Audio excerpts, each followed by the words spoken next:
Hola, buen día. Comencemos nuestro tiempo devocional en esta mañana. El día de hoy revisaremos del capítulo 25 del libro del profeta Ezequiel, los primeros 7 versículos para nuestro tiempo devocional que hemos titulado Profecía contra la ausencia de compasión. Profecía contra la ausencia de compasión. Recuerden que para nuestro tiempo devocional estamos leyendo en 2 versiones, en Nueva Traducción Viviente y en Reina Valera 60. Leamos primero en la Reina Valera 60. Dice la palabra de Dios, capítulo 25 del libro del profeta Ezequiel, versículos 1 al 7. Vino a mí palabra de Jehová diciendo: Hijo de hombre, pon tu rostro hacia los hijos de Amón y profetiza contra ellos. Y dirás a los hijos de Amón: Oíd palabra de Jehová el Señor. Así dice Jehová el Señor, por cuanto dijiste: Ea bien, cuando mi santuario era profanado y la tierra de Israel era asolada y llevada en cautiverio la casa de Judá. Por tanto, he aquí yo te entrego por heredad a los orientales, y pondrán en ti sus apriscos, y plantarán en ti sus tiendas. Ellos comerán tus sementeras, y beberán tu leche. Y pondré a Rabá por habitación de camellos, y a los hijos de Amor por majada de ovejas, y sabréis que yo soy Jehová. Porque así ha dicho Jehová el Señor: por cuando batiste las manos y golpeaste con tu pie, y te gozaste en el alma con todo tu menosprecio por la tierra de Israel. Por tanto, he aquí yo extenderé mi mano contra ti, y te entregaré a las naciones para ser saqueada. Te cortaré de entre los pueblos, y te destruiré de entre las tierras.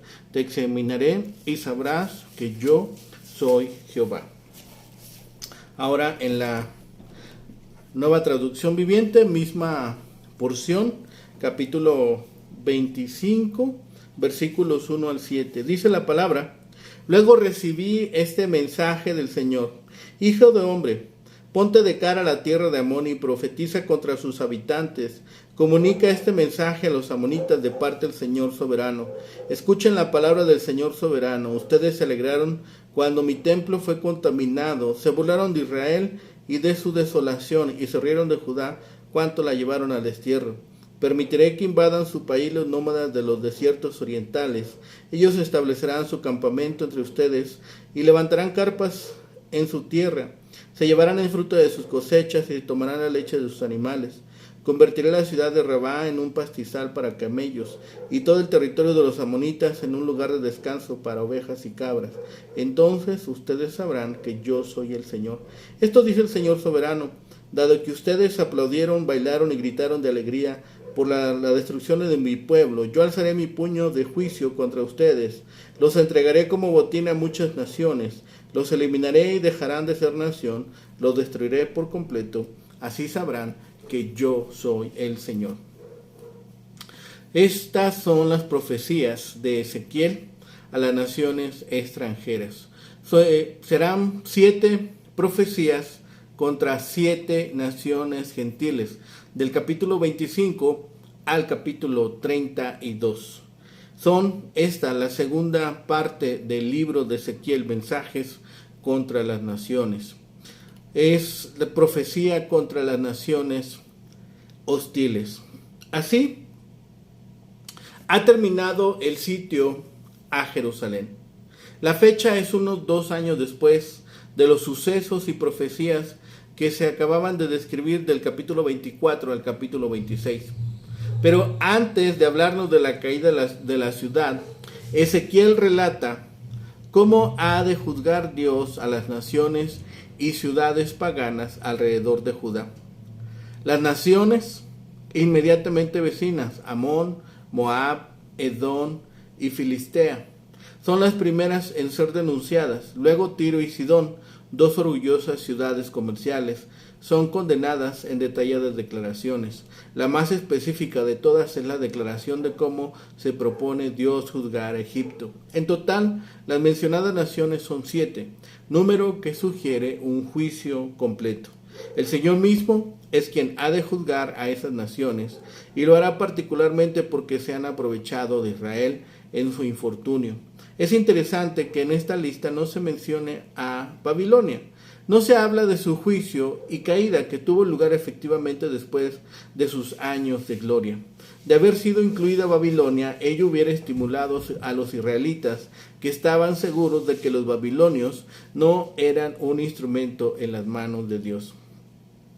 Los capítulos 25 al 32 del libro de Ezequiel forman un puente entre las dos secciones principales del libro. La primera sección principal, los capítulos 4 al 24, el profeta de Dios predijo la ruina de Jerusalén. En la segunda sección, Ezequiel promete la restauración del pueblo castigado, del capítulo 33 al 48.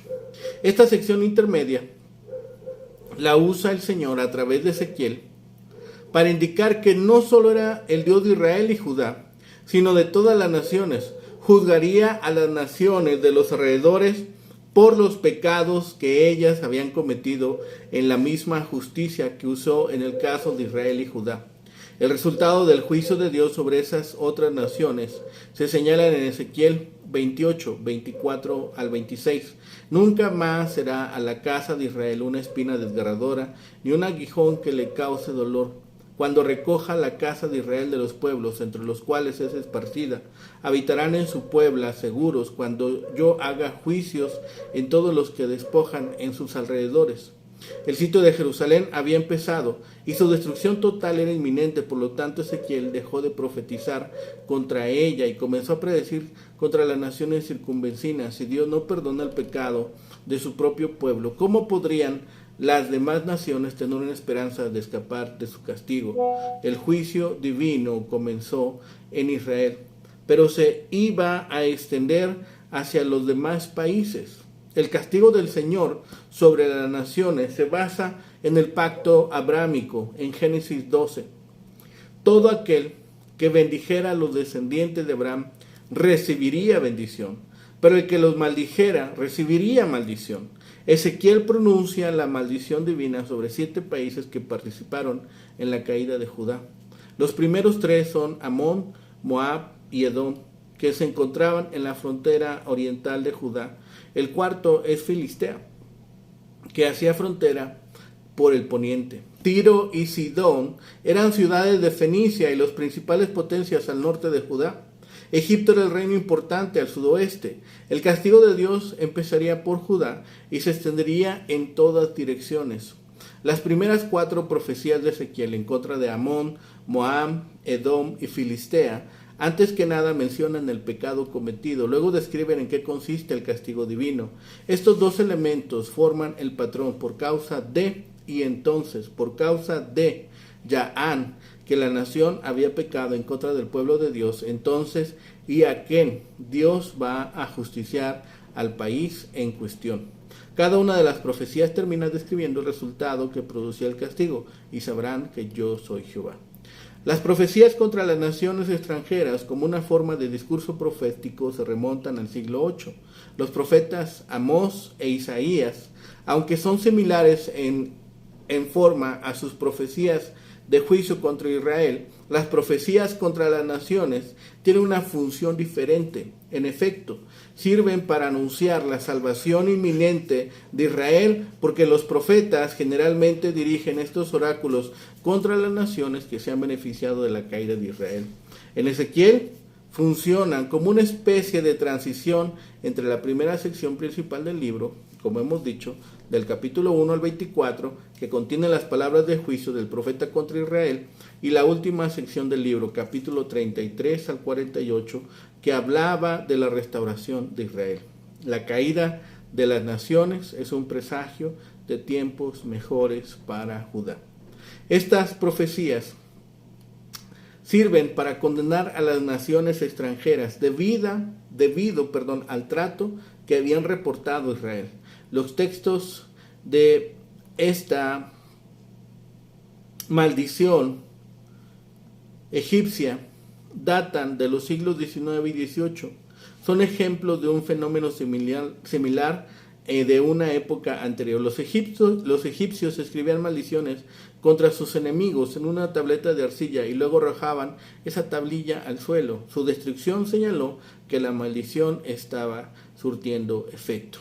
La disposición de esta colección de profecías contra las naciones y su colocación en su posición actual en el libro de Ezequiel son probablemente el trabajo de los editores. Esto está claro por la separación artificial entre la proclamación del profeta de la inminente caída de Jerusalén y el informe del cumplimiento de esa profecía. Las profecías contra estas naciones anuncian el destino de los países vecinos que más se beneficiaron de la catástrofe de Jerusalén. La falta de detalles topográficos en estas profecías puede ser evidencia que el profeta los liberó mientras aún estaba lejos de Jerusalén. Es apropiado que esta sección aparezca en este punto de Ezequiel, entre los mensajes que anuncian juicios sobre Judá y Jerusalén por pecado y los mensajes que anuncian bendiciones futuras para Israel. Aumenta la tensión dramática cuando el lector se pregunta: ¿cuál será el destino de Israel ahora en vista de las promesas de Dios? Ezequiel había anticipado y anunciado el juicio de Judá. La destrucción de Jerusalén hizo que los odiosos vecinos de Judá se regocijaran por su caída. Sin embargo, Dios anunció a través de Ezequiel que no deberían regordearse por él, porque él los juzgaría por su actitud y trato hacia su pueblo escogido. Todas las naciones responderán a sus pecados, no solamente Israel. Toda esta sección es un testimonio de la fidelidad de Dios a su promesa de maldecir a las naciones que maldijeron a Israel. Estas profecías contra naciones extranjeras son un aspecto de las promesas de restauración del pacto de Dios a Israel. La razón de ellos es bastante simple. Los enemigos de Israel deben disminuir si Israel ha de aumentar. La promesa de poder sobre los enemigos es una inversión de las maldiciones, de la subyugación por parte de los enemigos, tal como dice Deuteronomio 37. El Señor tu Dios, pondrá todas estas maldiciones sobre tus enemigos. Tales profecías entonces dieron gran seguridad a los israelitas justos de que no importa cuán severas pudieran ser sus propias circunstancias en ese momento, se acercaba el momento en que la nación, en cualquier generación futura a que pudiera ocurrir, experimentaría liberación del exilio y opresión y exaltación al favor y bendición de Dios. Desde el punto de vista de los israelitas ortodoxos, las profecías contra las naciones extranjeras eran profecías de esperanza. Además de estas secciones, en estos libros proféticos, Jonás y Nahum hablaron de la situación en Asiria.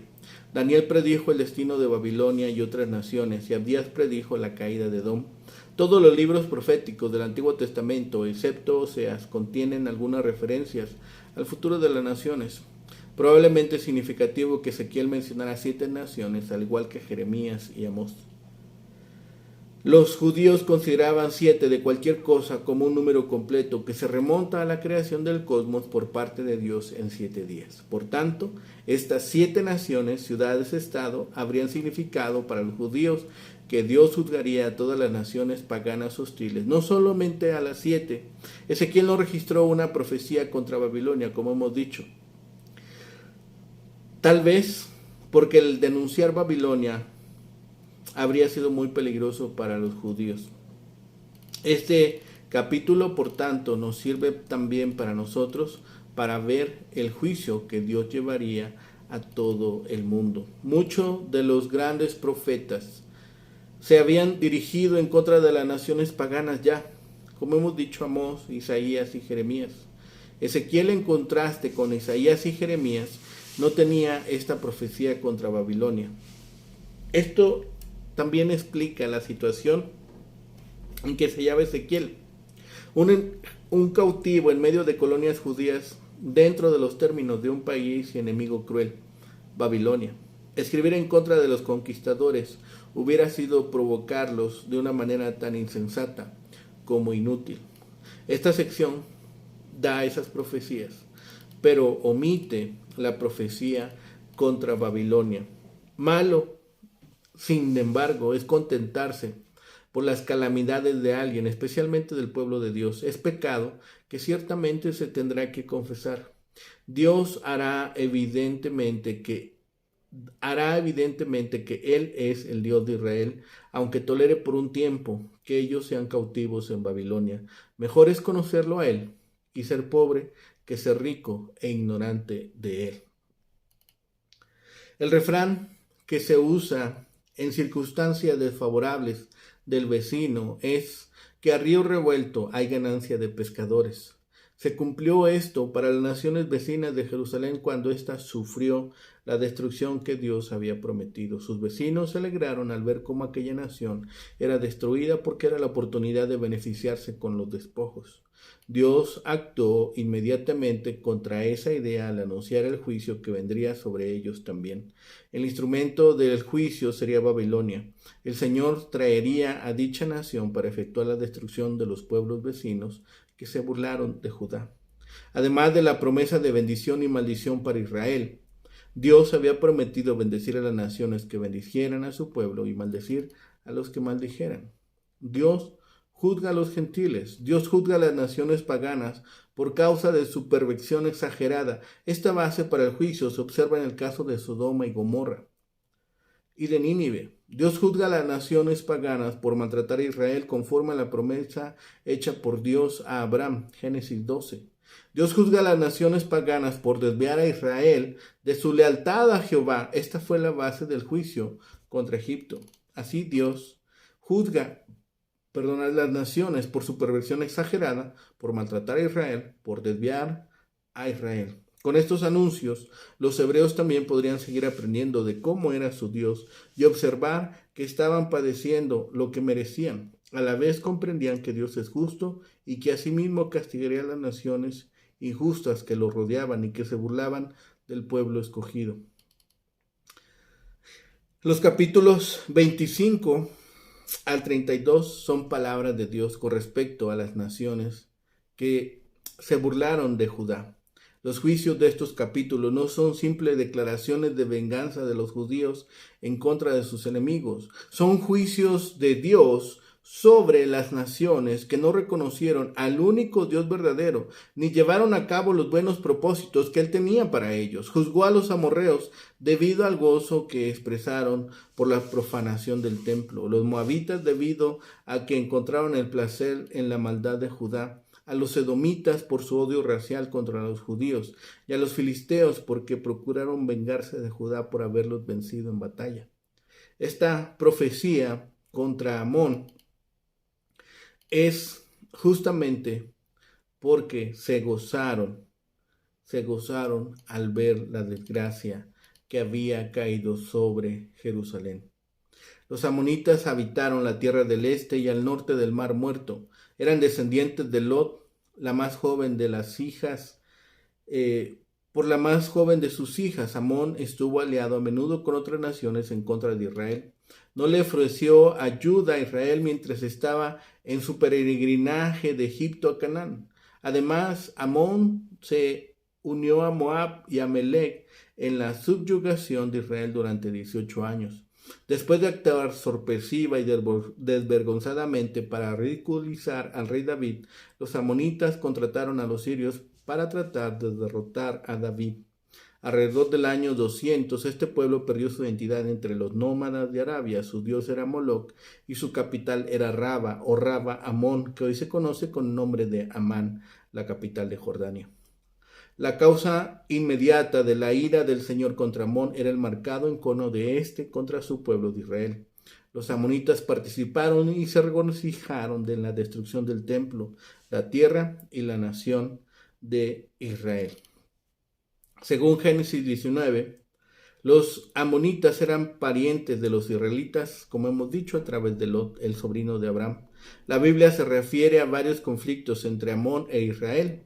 Al principio los amonitas tenían la ventaja hasta que Israel alcanzó el dominio bajo el liderazgo primero de Saúl y luego de David.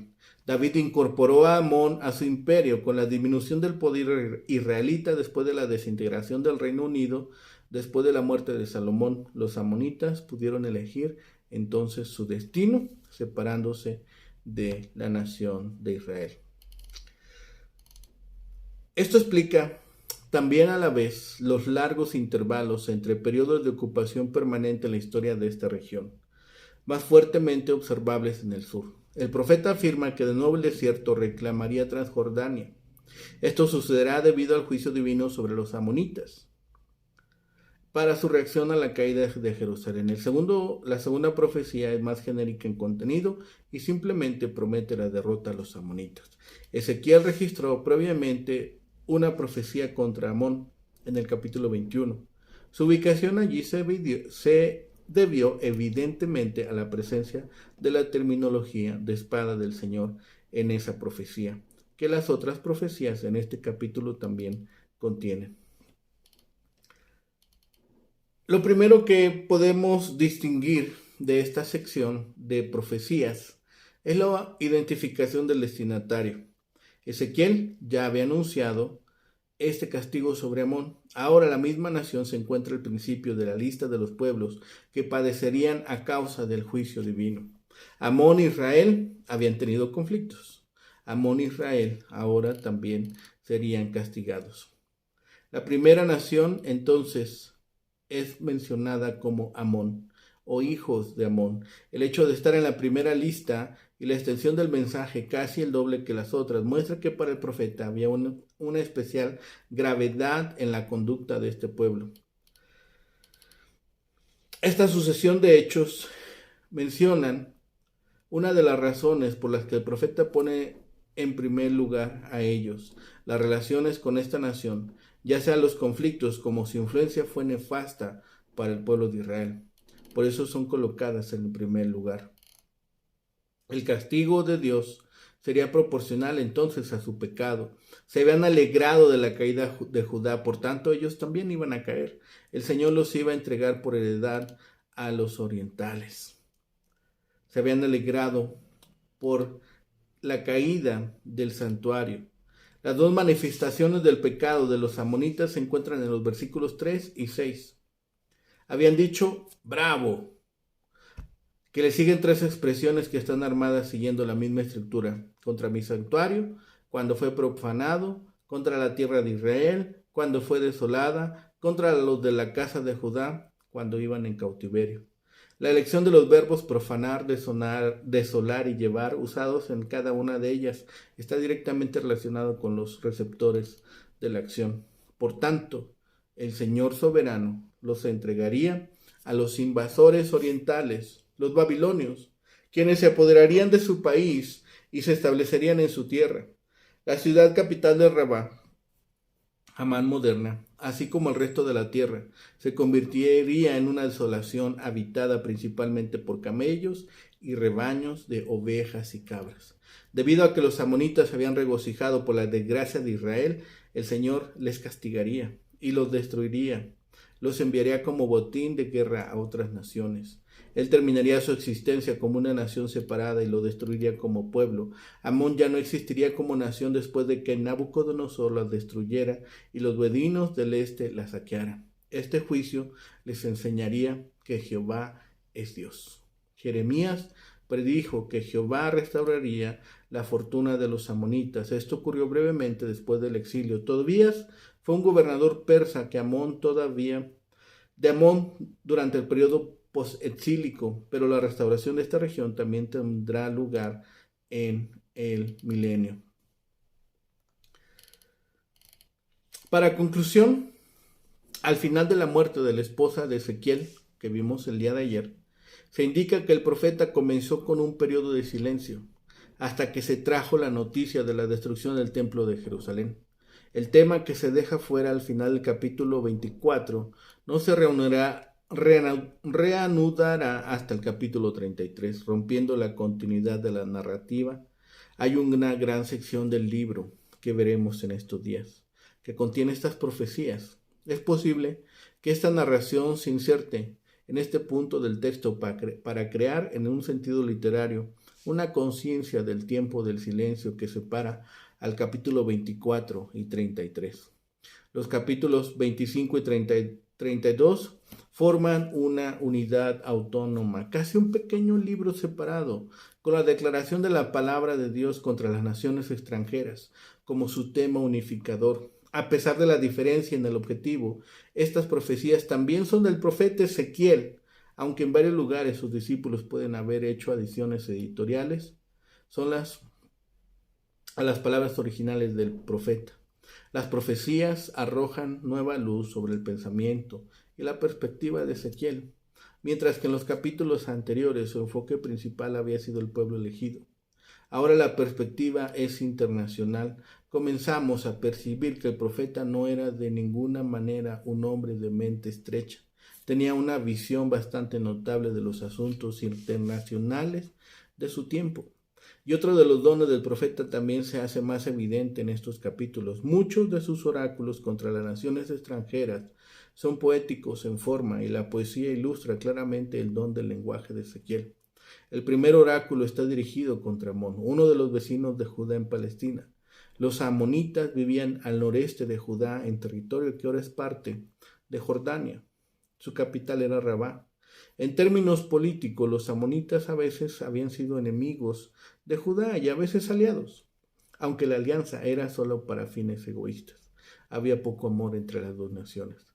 El crimen de los amonitas había provocado que la profecía de juicio de Ezequiel fuera su deleite malicioso por el destino de Judá, la destrucción del templo de Jerusalén, la derrota de la tierra, el exilio de sus habitantes.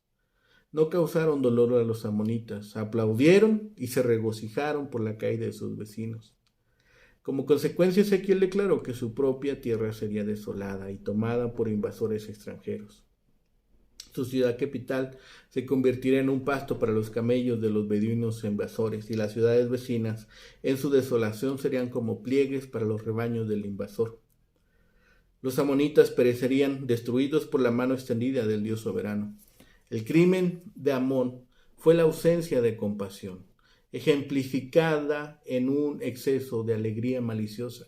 Ni siquiera tuvieron la sabiduría de protegerse contra el triste final de sus vecinos. No aprendieron nada de la crisis que tendrían lugar a su alrededor, persiguiendo complacientemente su camino a través de la historia sin darse cuenta de que su propia fatalidad se acercaba. No solo eran despiadados, sino también ciegos. El mensaje de este oráculo, como en los otros oráculos contra las naciones extranjeras, es que Dios es soberano sobre todas las naciones, no solo sobre su pueblo elegido. Deleitarse en la caída de otro a manos de Dios es no reconocer que la soberanía de Dios se extiende no solo sobre los demás, sino también sobre uno mismo. Si queremos evitar el error de Amón, aprenderemos a no deleitarnos en el desastre que le sucede a nuestro prójimo, sino a sentir compasión y dolor. Y si somos sabios, buscaremos entender la causa de la caída del otro y evitarla en nuestra propia práctica de vida. Si vemos a nuestro vecino en problemas y complicaciones, es tiempo también nosotros de ponernos a cuentas con Dios y evitar ser arrastrados por la marea de juicio. Oremos. Bendito Padre Celestial, gracias Señor por este tiempo. Gracias Señor porque siempre eres soberano, mostrando Señor que tus decisiones son más excelentes que nuestros pensamientos, que tu forma de actuar Señor es excelsa, sublime y perfecta. Señor, que nosotros en nuestros pensamientos limitados Señor y en nuestras ideas muchas veces equivocamos Señor lo que tú ejecutas y el significado de ello. Señor, perdona nuestras faltas, Señor, de discernimiento, en nuestra falta de sabiduría. Y Señor, permite que sigamos creciendo en ella, que sigamos ejercitándonos, Señor, en lo necesario y en lo importante, y dejemos de lado, Señor, aquello que no nos edifica. Permítenos, Señor, seguir creciendo en tu sabiduría, en tu amor, Señor, y en también amor por tu palabra y por tu persona. Señor, que seamos edificados unos a otros también por el testimonio, por la predicación, Señor, y por la vida misma, Señor, que cada uno vive en sujeción a ti. Gracias, Señor, de todas tus bendiciones, Señor. Todo rogamos, pedimos y clamamos a ti, en el bendito nombre de Cristo Jesús, Señor y Salvador nuestro. Amén. Que tengan un excelente día. Que el Señor les bendiga.